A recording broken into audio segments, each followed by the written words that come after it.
నమస్కారం. ఘంటారావానికి స్వాగతం. ముందుగా ప్రధానాంశాలు. కార్మికుల కనీస వేతనాలు పెంచుతూ ప్రభుత్వం కీలక నిర్ణయం.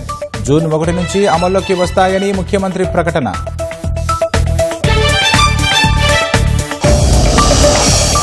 ధాన్యం కొనుగోలును బీఆర్ఎస్ అడ్డుకుంటుందన్న సీఎం. విపక్షాల అడ్డంకులతోనే ఆలస్యమవుతోందని ఆవేదన.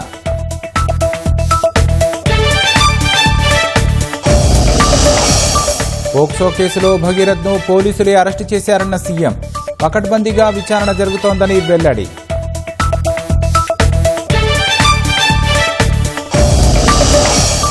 మొక్కజొన్న జొన్నలను మద్దతు ధర పథకంలో చేర్చాలి. ఉద్యానవన శాఖకు నిధులు పెంచాలని కేంద్రానికి తుమ్మల విజ్ఞప్తి.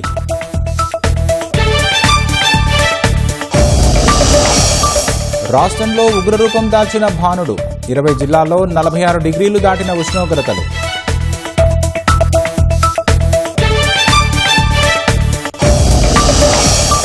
ఐదు దేశాల పర్యటనను విజయవంతంగా ముగించిన ప్రధాని.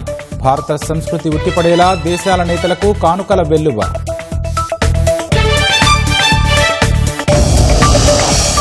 పుల్వామా ఉగ్రదాడి నిందితుడు హంజా బుర్హాన్ హతం. పాక్ ఆక్రమిత కశ్మీర్లో హతమైనట్లు భద్రతా వర్గాల ప్రకటన.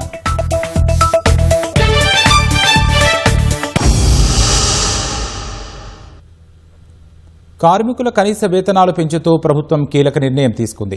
జూన్ 1 నుంచి సవరించిన కనీస వేతనాలు అమల్లోకి వస్తాయని ముఖ్యమంత్రి ప్రకటించారు. రాష్ట్రాన్ని 3 జోన్లుగా, కార్మికులను 4 కేటగిరీలుగా విభజించి కనీస వేతనాలు సవరించినట్లు వివరించారు. కార్మికుల కనీస వేతనాలను జూన్ 1 నుంచి పెంచుతున్నట్లు ముఖ్యమంత్రి రేవంత్ రెడ్డి వెల్లడించారు. గత ప్రభుత్వం నిర్లక్ష్యం వల్ల 1,11,00,000 మంది కార్మికులు నష్టపోయారని సీఎం ఆరోపించారు. కార్మికుల సంక్షేమాన్ని దృష్టిలో పెట్టుకుని మేనిఫెస్టోలో ఇచ్చిన హామీ మేరకు కనీస వేతనాలు పెంచేందుకు మంత్రివర్గ ఉపసంఘం వేసి నిర్ణయం తీసుకున్నట్లు సీఎం వివరించారు. రాష్ట్రాన్ని 3 జోన్లుగా, కార్మికులను 4 కేటగిరీలుగా విభజించి వేతనాలు సవరించినట్లు తెలిపారు. కార్మికులను unskilled, semi skilled, skilled, high skilled కేటగిరీలుగా విభజించినట్లు ముఖ్యమంత్రి వెల్లడించారు. 3 రకాల జోన్లలో 4 రకాల కేటగిరీ కార్మికులను విభజించి ప్రభుత్వం నిర్ణయం తీసుకోవడం జరిగింది. అన్స్కిల్డ్ 12,750 రూపాయలు ఉంటే ఈ రోజు మనం 16,000 రూపాయలకు జోన్ 1 లో పెంచడం జరిగింది. సెమీ స్కిల్డ్ 13,592 రూపాయలు ఉంటే దాన్ని ఇప్పుడు 17,000 రూపాయలకు పెంచడం జరిగింది. స్కిల్డ్ లో గతంలో 13,772 రూపాయలు ఉంటే 18,500కు పెంచడం జరిగింది. హై స్కిల్డ్ లో 14,607 రూపాయలు ఉంటే 20,000 రూపాయలకు పెంచడం జరిగింది. ఈ వేతనాలన్నిటిని కూడా ద్రవ్యోల్బణాన్ని దృష్టి పెట్టుకుని నిత్యావసర వస్తువుల పెరుగుదల, ఇంటి రెంట్లతో సహా అన్ని రకాల సమస్యల్ని కార్మికుల యొక్క శ్రేయస్సు కోరి రాష్ట్ర ప్రభుత్వము ఈ రోజు ఈ నిర్ణయం తీసుకున్నది. ఈ నిర్ణయం ద్వారా 1,11,00,000 మంది కార్మికులకు ప్రయోజనం చేకూరుతుంది. ఇది కార్మికులకు ఒక మంచి శుభవార్త. ప్రభుత్వం తీసుకున్న ఈ నిర్ణయం జూన్ 1, 2026 నుండి అమలు జరుగుతుంది. చదువు, ఉద్యోగం, ఉపాధి విషయంలో యువత ఆలోచన విధానం మారాలని ముఖ్యమంత్రి పిలుపునిచ్చారు. అమెరికా ఐటీ ఉద్యోగం అనే ఆలోచనలు వీడాలన్నారు. జర్మనీ, జపాన్, సింగపూర్ వంటి దేశాల్లో అనేక బ్లూ కాలర్ ఉద్యోగ అవకాశాలు అపారంగా ఉన్నాయని సీఎం అన్నారు. అందుకే రాష్ట్ర ప్రభుత్వం స్కిల్స్ యూనివర్సిటీని ఏర్పాటు చేసి యువతను ప్రోత్సహిస్తోందన్నారు. నైపుణ్య ఆధారిత కోర్సులపై యువత దృష్టి సారించాలని సీఎం సూచించారు. ఇప్పుడు మన టామ్కామ్ నుంచి కూడా ఇతర దేశాలకు, జపాన్, జర్మనీ లాంటి దేశాలకు మన దగ్గర నుంచి మనం పంపించగలుగుతున్నామంటే ప్రభుత్వం కంప్లీట్ గా బ్లూ కాలర్ జాబ్ల మీద ఫోకస్ పెట్టింది. వైట్ కాలర్ జాబ్స్ ఇప్పుడు ఏఐ రావడం వల్ల ఉద్యోగాలు పోయే పరిస్థితి ఉంది, ఉద్యోగ భద్రత లేని పరిస్థితి ఉంది. ప్రతిరోజు పేపర్లలో మనం చదువుతున్నాం. స్కిల్డ్, సెమీ స్కిల్డ్ ఈ బ్లూ కాలర్ జాబ్లకు ప్రపంచంలో విస్తృతమైన డిమాండ్ ఉంది. బ్లూ కాలర్ జాబ్లను ఏఐ రీప్లేస్ చేయలేదు. ఉద్యోగ భద్రత ఉంది. వాళ్ళకు కావాల్సిందల్లా సాంకేతిక నైపుణ్యాన్ని నేర్చుకోవడమే. నా సూచన కూడా యువతకి, మనం ఏదైనా పని నేర్చుకున్నా, మనం ఏదైనా చదువుకున్నా మనకు ఉద్యోగం అన్న ఉండాలి, ఉపాధి అవకాశాలన్నా రావాలి. ఉద్యోగం రాని, ఉపాధి అవకాశాలు లేని చదువులు చదవడం వల్ల ప్రయోజనం లేదు. ఈ రోజు మీరు సాంకేతిక నైపుణ్యాన్ని పెంపొందించుకుంటే జర్మనీ, జపాన్, సౌత్ కొరియా, లేకపోతే ఫిలిపిన్ ఇట్లాంటి చాలా దేశాలలో, సింగపూర్ లాంటి దేశాలలో కొన్ని కోట్ల ఉద్యోగ ఖాళీలు ఉన్నాయి. కనీస వేతనాలు సవరించిన సందర్భంగా కార్మికులకు ముఖ్యమంత్రి శుభాకాంక్షలు తెలిపారు. ప్రభుత్వ నిర్ణయంతో 1,11,00,000 మంది కార్మికులకు ప్రయోజనం ఉంటుందని కార్మిక శాఖ మంత్రి వివేక్ వెంకటస్వామి తెలిపారు. బండి భగీరథ్ను పోలీసులు అరెస్టు చేశారని ముఖ్యమంత్రి రేవంత్ రెడ్డి తెలిపారు. పోక్సో కేసులో సున్నితత్వాన్ని చూడకుండా బీఆర్ఎస్ నాయకులు ఏదో సాధించినట్లు శాడిస్టుల్లా వ్యవహరిస్తున్నారని దుయ్యబట్టారు. ధాన్యం కొనుగోళ్లు 20% మిగిలి ఉన్నాయన్న సీఎం వడ్ల విషయంలో బీఆర్ఎస్ నేతలు మానవత్వం మరిచి వ్యవహరిస్తున్నారని మండిపడ్డారు. శవ రాజకీయాలు చేయాలని చూస్తోందని ధ్వజమెత్తారు. రాష్ట్రంలో వడ్ల కొనుగోలు ప్రక్రియ 80% పూర్తయిందని, మిగిలిన 20% త్వరలోనే పూర్తి చేస్తామని సీఎం రేవంత్ రెడ్డి భరోసా ఇచ్చారు. హమాలీల కొరత, అకాల వర్షాల వల్ల కొన్ని సమస్యలు వచ్చినా ప్రభుత్వం క్షేత్రస్థాయిలో పరిస్థితిని చక్కదిద్దే ప్రయత్నం చేస్తోందన్నారు. వరి వేస్తే ఉరే అన్న బీఆర్ఎస్ నాయకులు మానవత్వం మరిచి వ్యవహరిస్తున్నారని ముఖ్యమంత్రి విమర్శించారు. రైతులపై ప్రతిపక్షాలకు చిత్తశుద్ది ఉంటే ప్రభుత్వానికి నిర్మాణాత్మక సలహాలివ్వాలని సూచించారు. ఇంకా ఉంది చేయాల్సింది, ఇంకా సమయం ఉంది. ఆల్మోస్ట్ ఇప్పుడు 45 లక్షల మెట్రిక్ టన్నుల దాకా సేకరించినాము. 20% ఇంకా బ్యాలెన్స్ ఉన్నట్టుంది. 20% కూడా డెఫినెట్ గా సేకరిస్తాం. మీరు అందరూ ఉరేసుకున్నాయన సిగ్గు లేకుండా రోడ్ల మీద తిరుగుతుంటే మీరు చూపిస్తున్నారు. మేము ఏమైనా వ్యాపార సంస్థలు నడుపుతున్నాం. ఒడ్లు కొన్నందుకు 4,500 కోట్లు రాష్ట్ర ప్రభుత్వానికి లాస్ వచ్చింది. ఎవడా ఇది చేస్తామా అని మాట్లాడిన వాళ్ళు కాడికి పోయి కుప్పల కాడికి పోయినాం. వర్షం వస్తే వడగళ్ళ వాన పడితే నష్టం జరిగితే రైతు పోయి సాయం చేయాల్సింది పోయి ఆడ దిగి సెల్ఫీలు దిగుతున్నారు. 10 సంవత్సరాలు ఏ ఇయర్ అయినా మేము ఒక సీజన్ లో ఉన్న దాంట్లో ఎంత ఉన్నారో లెక్క తీద్దాము. గతంలో 6 నెలలు పట్టేది సివిల్ సప్లైస్ కార్పొరేషన్ డబ్బులు ఇవ్వడానికి. ఇప్పుడు 72 గంటలలో రైతు ఖాతాలో మేము వేస్తున్నాము. హమాలీలు తక్కువ ఉన్నారు. మనకి సీజన్ లో బెంగాల్ నుంచి వచ్చి హమాలీ పని చేసే వాళ్ళు ఎక్కువ ఉన్నారు. ఆ రాష్ట్రంలో ఎన్నికలు ఉన్నందుకు కొంతమంది వాళ్ళ రాష్ట్రం వెళ్ళారు. 3-4 రోజుల మధ్యలో కొంత గ్యాప్ వచ్చింది. నిజంగానే రైతుకు సమస్య వచ్చింది. మాకు దుఃఖం ఉన్నది. మేము వీలైనంత వరకు ఎంబడిపడి క్షేత్రస్థాయిలో కలెక్టర్లను, మంత్రులను అందరిని పంపించి మేము ప్రయత్నం చేస్తున్నాం. మీరు కూడా ఏదైనా సూచన చేయండి. ఈ శవాల రాజకీయాలేంది? పోక్సో కేసులో బండి భగీరథ్ను పోలీసులే అరెస్టు చేశారని ముఖ్యమంత్రి స్పష్టం చేశారు. ఈ కేసులో ఏదో సాధించినట్లు గులాబీ నాయకులు శాడిస్టుల్లా వ్యవహరిస్తున్నారని మండిపడ్డారు. కేసీఆర్ దిగిపోయి చాలా రోజులైనప్పటికీ కేటీఆర్ ఇంకా కల్వకుంట రాజ్యాంగంలోనే ఉన్నట్లు అనుకుంటున్నారని సీఎం వ్యాఖ్యానించారు. ప్రభుత్వ చర్యలను ప్రజలు హర్షిస్తున్నారని సీఎం అభిప్రాయపడ్డారు. మా పోలీసులు స్పష్టంగా అరెస్టు చేసినామని చెప్పిండ్రు. మా పోలీస్ సిబ్బంది చెప్పిందే నేను నమ్ముతాను. అతన్ని అరెస్టు చేసినాము. నేను పోలీసుల మాట నమ్మాలనా లేకపోతే రాజకీయ నాయకుల మాట నమ్మాలనా మీరు చెప్పండి. 5 రోజులు అబ్స్కాండ్ అయినప్పుడు తండ్రి కొడుకులు ఒకే ఇంట్లో ఉన్నారా లేరా? ఇది కాదు కదా. కంప్లైంట్ వచ్చిన వెంబడే ఎఫ్ఐఆర్ చేసి ఒక పద్ధతి ప్రకారం ఈ రోజు ప్రభుత్వం చర్యలు తీసుకున్నది. మా చర్యల్ని ప్రజలు గాని కోర్టు గాని ఎవరు తప్పుపట్టలే. కేటీఆర్ జడ్జిగా, ఆర్ఎస్ ప్రవీణ్ కుమార్ ఐఓగా ఈయన విచారణ చేసిండు, ఆయన శిక్ష విధించేసిండు. ప్రభుత్వానికి పోలీసులకు చట్టాలు ఉన్నాయి. సెన్సిటివ్ కేసు పోక్సో కేసులో ఎవరి వివరాలు చెప్పడానికి లేదు. ఒక మైనర్ గర్ల్ కి సంబంధించిన ఇష్యూ, దీంట్లో రాజకీయాలకు ఎందుకు? కేటీఆర్ బావమరిది ఫామ్ హౌస్ లో డ్రగ్స్ తో దొరికినప్పుడు, పార్టీ ప్రజాప్రతినిధులు డ్రగ్స్ తో పట్టుబడినప్పుడు వారిని ఎందుకు పార్టీ నుంచి గెంటేయలేదని నిలదీశారు. కేటీఆర్ బావమరిది ఫామ్ హౌస్ లో డైరెక్ట్ గా డ్రగ్స్ తీసుకొని దొరికితే ఎందుకో కేటీఆర్ మా బావమరిదిని ఒంగబెట్టి పిల్లలు వాళ్ళగొట్టని పోలీస్ స్టేషన్ లో పోయి కోదండం ఎక్కించండి అని ఎందుకో చెప్పలేదు. మా బావమరిది దీపావళి పండుగ చేసుకుంటుండు, చిచ్చుపుట్ల బదులు సారా బూట్లు పెట్టుకున్నాడు. మీరు ఎట్లా అరెస్ట్ చేస్తారని బయటకు వచ్చి మాట్లాడాను కదా. బావమరిది ఫామ్ హౌస్ లో డ్రగ్స్ తో దొరికితేనేమో కేసు కాదు.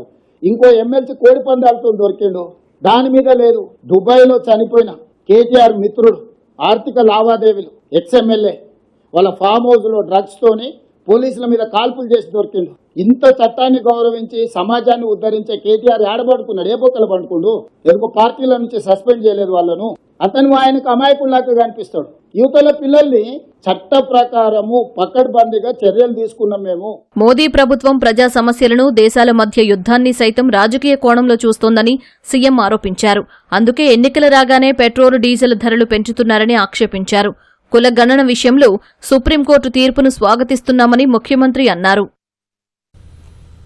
రాష్ట్ర వ్యాప్తంగా పేదలకు 2వ విడతే కాకుండా 3, 4 విడతల్లోనూ ఇందిరమ్మ ఇళ్లు మంజూరు చేస్తామని మంత్రి పొంగులేటి శ్రీనివాసరెడ్డి స్పష్టం చేశారు. ఖమ్మం జిల్లా సత్తుపల్లిలో నిర్వహించిన ప్రజాపాలన ప్రగతి ప్రణాళిక కార్యక్రమంలో మంత్రి పొంగులేటి పాల్గొన్నారు. 99 రోజుల కార్యాచరణలో భాగంగా సత్తుపల్లి, పెనుబల్లి, వేంసూరు మండలాల ప్రజలకు ప్రజా దర్బార్ నిర్వహించారు. ప్రజల సమస్యలను నేరుగా విని పరిష్కరించాలని సంబంధిత అధికారులను ఆదేశించారు. అర్హులైన వారికి అన్యాయం జరగకుండా అధికారులు క్షేత్రస్థాయిలో పరిశీలించి పేదవాడికి న్యాయం చేసేలా చూడాలని కోరారు. ఇప్పటికే 1,20,000 ఇందిరమ్మ ఇళ్లు పూర్తి చేశామని, 2వ విడతలో కూడా ఇళ్ల మంజూరు కొనసాగుతుందని మంత్రి పొంగులేటి స్పష్టం చేశారు.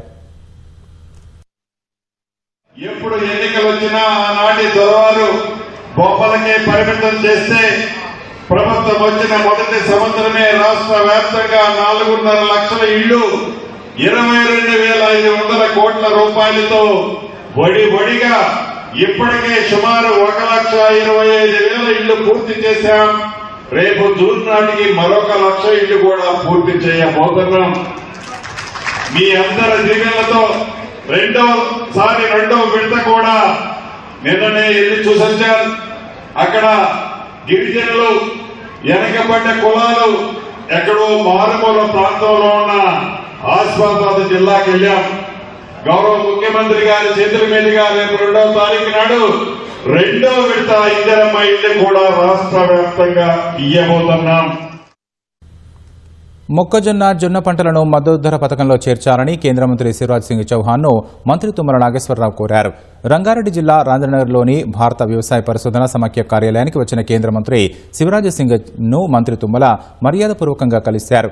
2026-27 ఆర్థిక సంవత్సరానికి కేంద్రంలోని పలు పథకాల కింద ఉద్యానవన శాఖకు నిధుల కేటాయింపులు పెంచాలని తుమ్మల కోరారు. ఈ రబీ సీజన్కు సంబంధించిన పొద్దుతిరుగుడు కొనుగోలు పరిమితిని 3,690 మెట్రిక్ టన్నుల నుంచి 15,262 మెట్రిక్ టన్నులకు పెంచాలన్నారు. పామాయిల్పై ఉన్న దిగుమతి సుంకాన్ని పెంచేలా సంబంధిత మంత్రిత్వ శాఖతో మాట్లాడాలని శివరాజ్ సింగ్ చౌహాన్ను కోరారు. మంత్రి తుమ్మల ప్రతిపాదనలపై శివరాజ్ సింగ్ చౌహాన్ సానుకూలంగా స్పందించారు. త్వరలోనే సమగ్ర సమీక్ష నిర్వహించి అన్ని సమస్యలను పరిష్కరిస్తామని ఈ మేరకు మంత్రి తుమ్మలకు కేంద్ర మంత్రి శివరాజ్ సింగ్ చౌహాన్ హామీ ఇచ్చారు. దేశం కోసం ప్రాణాలు అర్పించిన గొప్ప నాయకుడు రాజీవ్ గాంధీ అని సీఎం రేవంత్ రెడ్డి కొనియాడారు. వర్ధంతి సందర్భంగా సచివాలయం సమీపంలోని రాజీవ్ గాంధీ విగ్రహానికి సీఎం నివాళులు అర్పించారు. సాంకేతిక విప్లవానికి నాంది పలికి స్థానిక సంస్థల్లో మహిళలకు రిజర్వేషన్లు తీసుకువచ్చిన దార్శనికుడు రాజీవ్ గాంధీ అని సీఎం అన్నారు.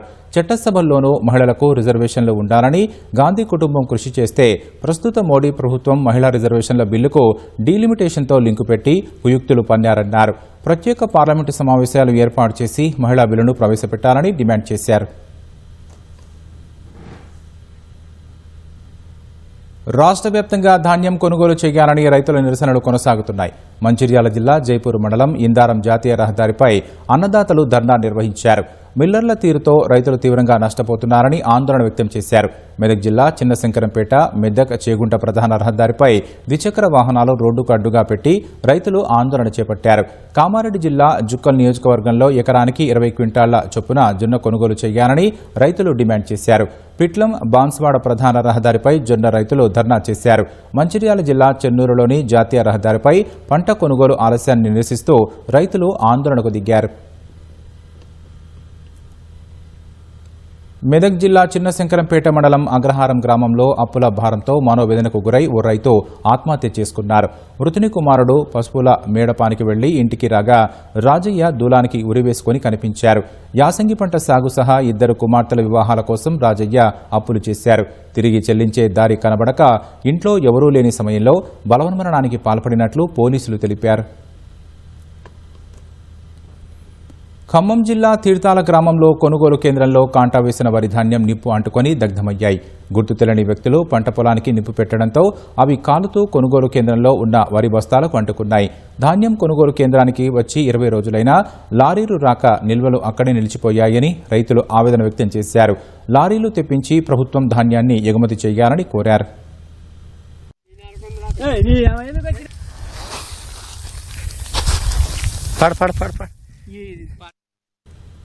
పంట కొనుగోళ్ల సంక్షోభంపై ముఖ్యమంత్రి రేవంత్ రెడ్డి ఇంకా ఎన్నాళ్లు ముద్రనిద్ర నటిస్తారని బీఆర్ఎస్ కార్యనిర్వాహక అధ్యక్షుడు కేటీఆర్ ప్రశ్నించారు.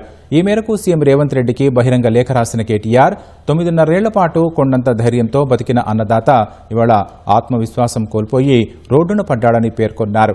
సర్కార్ నిర్వాహకంతో రాష్ట్ర వ్యాప్తంగా రైతులు నిత్యం ధర్నాలు, రాస్తారోకోలు చేస్తున్నారని పేర్కొన్నారు. ఇప్పటికే కొనుగోలు కేంద్రాల వద్ద దాదాపు 10 మంది రైతులు వడదెబ్బకు తోడు సర్కారు ద్రోహానికి ప్రాణాలు కోల్పోయారని లేఖలో వివరించారు. అయినా ఒక్క కొనుగోలు కేంద్రం వైపు కూడా ముఖ్యమంత్రి కన్నెత్తి చూడలేదని కేటీఆర్ మండిపడ్డారు. ఈ నెల 23న నిర్వహించే కేబినెట్ భేటీలోనైనా దిద్దుబాటు చర్యలు చేపట్టాలని డిమాండ్ చేశారు. పంటను కొని వెంటనే రైతులకు డబ్బు చెల్లించాలని డిమాండ్ చేశారు. కొనుగోలు కేంద్రాల వద్ద చనిపోయిన రైతుల కుటుంబాలకు 25 లక్షల చొప్పున పరిహారం ప్రకటించాలని కోరారు. కేంద్ర రైల్వే శాఖ మంత్రి అశ్విని వైష్ణవ్తో కేంద్ర మంత్రి కిషన్ రెడ్డి ఢిల్లీలో భేటీ అయ్యారు. రాష్ట్రంలో కొనసాగుతున్న రైల్వే ప్రాజెక్టుల పురోగతి, కొత్తగా చేపట్టాల్సిన ప్రాజెక్టులు, రైల్వే లైన్ల ఎలక్ట్రిఫికేషన్పై సుదీర్ఘంగా సమీక్షించారు. మౌలిక వస్తువుల కల్పన, ప్రయాణికులకు మెరుగైన సేవలు అందించడమే లక్ష్యంగా సాగుతున్న 42 ప్రధాన రైల్వే అభివృద్ధి పనుల ప్రస్తుత స్థితిగతులపై ఈ సమావేశంలో ప్రత్యేకంగా చర్చించారు. హైదరాబాద్ పరిసర ప్రాంతాల సామాన్య, మధ్యతరగతి ప్రయాణికులకు అత్యంత కీలకమైన కొత్త రైల్వే లైన్లు, హైస్పీడ్ రైలు కారిడార్ పనుల పురోగతి, ఎంఎంటీఎస్ రైలు సర్వీసుల విస్తరణ, వాటి పురోగతిపై సమావేశంలో చర్చకు వచ్చాయి. రాష్ట్రంలో రైల్వే నెట్వర్క్ అభివృద్ధిపై కేంద్ర ప్రభుత్వం పూర్తి అంకితభావంతో పనిచేస్తోందని మంత్రి అశ్విని వైష్ణవ్ స్పష్టం చేశారు. హైదరాబాద్ ప్రయాణికులకు ఎంతో కీలకమైన ఎంఎంటీఎస్ సేవలను మరింత మెరుగుపరిచేందుకు వీలుగా త్వరలోనే ఉన్నతాధికారులతో ప్రత్యేక భేటీ నిర్వహించి తగిన చర్యలు తీసుకుంటామని హామీ ఇచ్చారు. అలాగే కేంద్ర వాణిజ్య పరిశ్రమల మంత్రి పీయూష్ గోయల్తో వాణిజ్య గనుల రంగ మధ్య సమన్వయంపై చర్చించినట్లు కేంద్ర మంత్రి కిషన్ రెడ్డి వెల్లడించారు.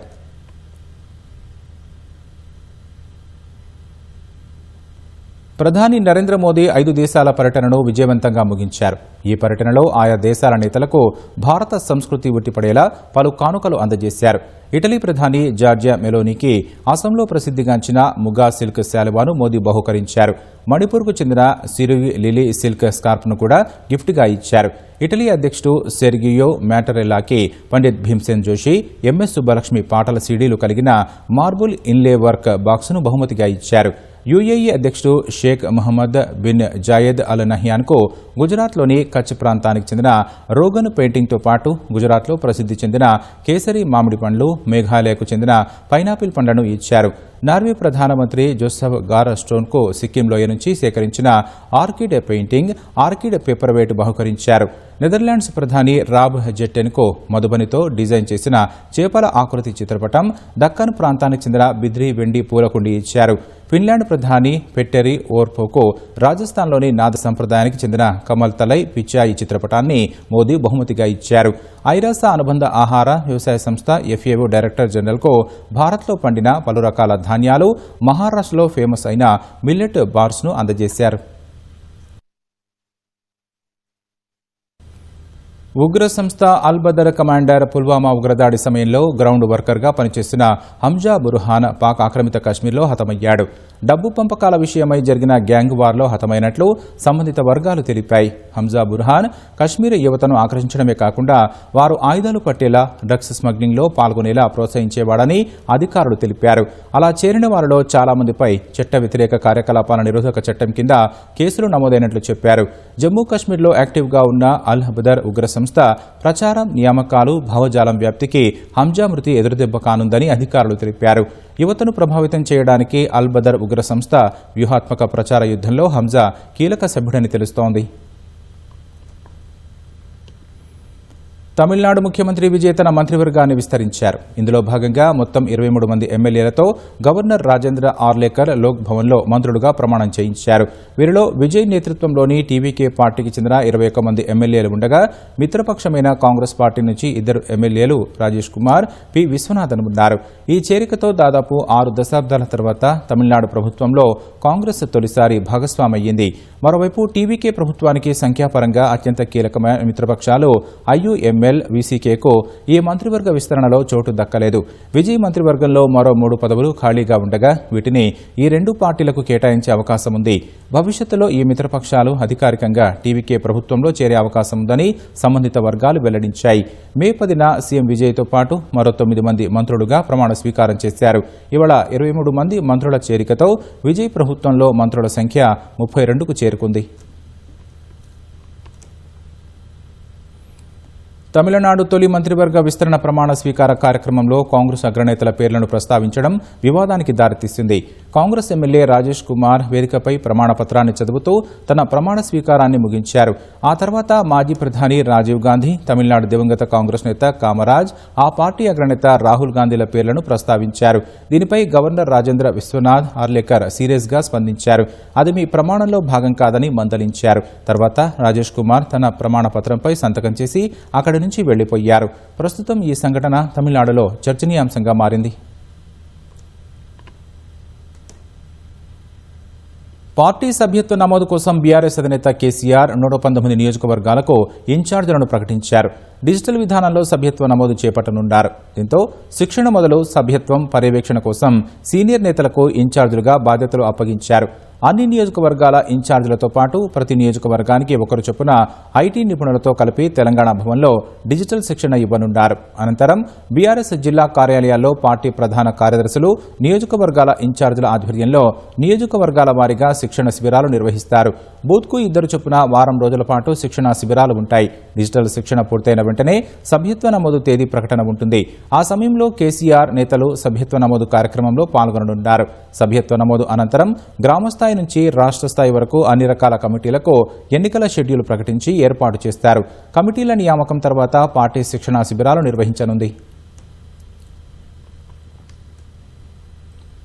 హైదరాబాద్లోని కుత్బుల్లాపూర్ చౌరస్తా సమీపంలోని తెలంగాణ అమరవీరుల స్తూపం కట్టి 7 ఏళ్లు గడుస్తున్నా ప్రారంభించడంలో ప్రభుత్వాలు నిర్లక్ష్యం చేస్తున్నాయని టీఆర్ఎస్ అధ్యక్షురాలు కవిత ఆరోపించారు.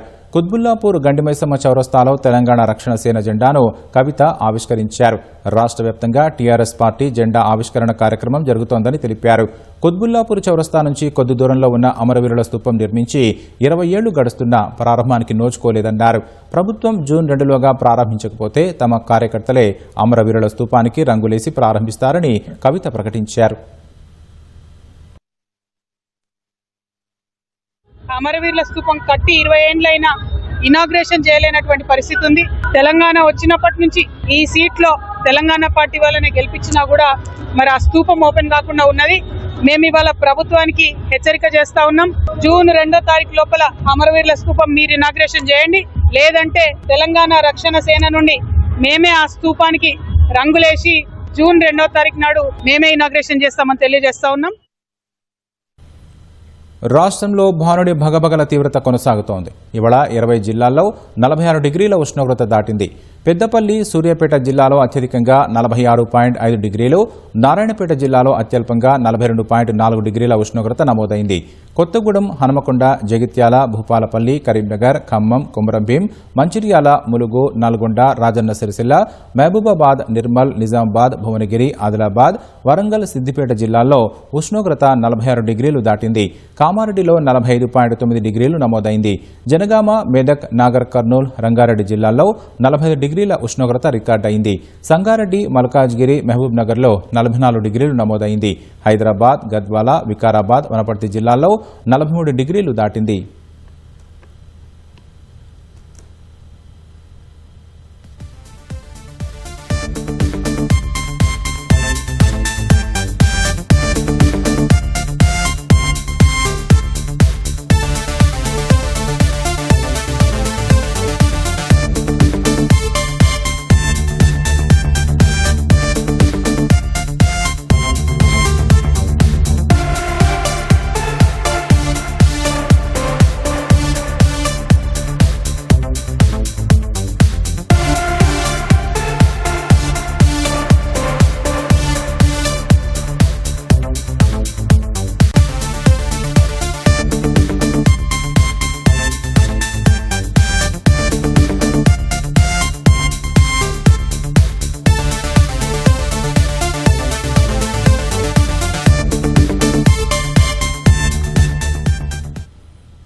మహబూబాబాద్ జిల్లా కేసముద్ర మండలంలో వడదెబ్బకు గురై ఓ వృద్ధుడు మృతి చెందాడు.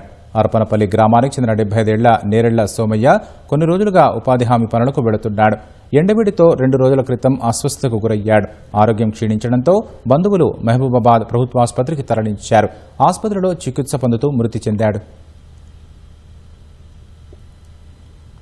మెదక్ జిల్లా తూప్రాన్ శివారులో 8 కొత్త కార్లు అగ్నికి ఆహుతయ్యాయి. కామారెడ్డి వైపు నుంచి కాకినాడకు కంటైనర్ కార్ల లోడుతో వెడుతుండగా ప్రమాదం జరిగింది.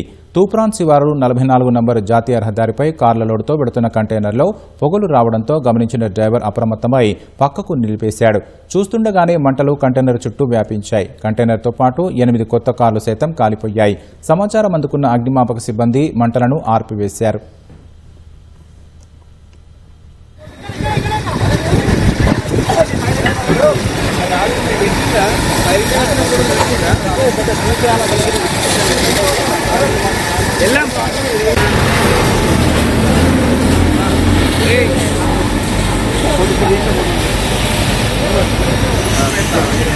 నాగేంజల్ వచ్చిందండి.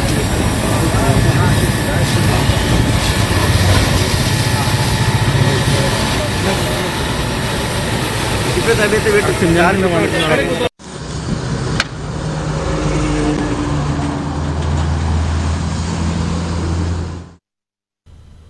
మెగాస్టార్ చిరంజీవి 158వ చిత్రం ఘనంగా ప్రారంభమైంది.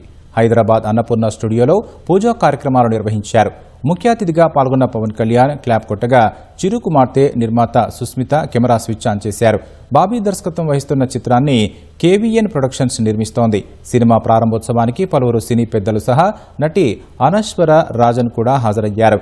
ఈ చిత్రంలో ఆమె చిరుకు కుమార్తెగా కనిపించనున్నట్లు వార్తలు వస్తున్నాయి. వాల్తేరు వీరయ్య తర్వాత బాబీ చిరు కలయికలో రూపొందుతున్న రెండో చిత్రమిది.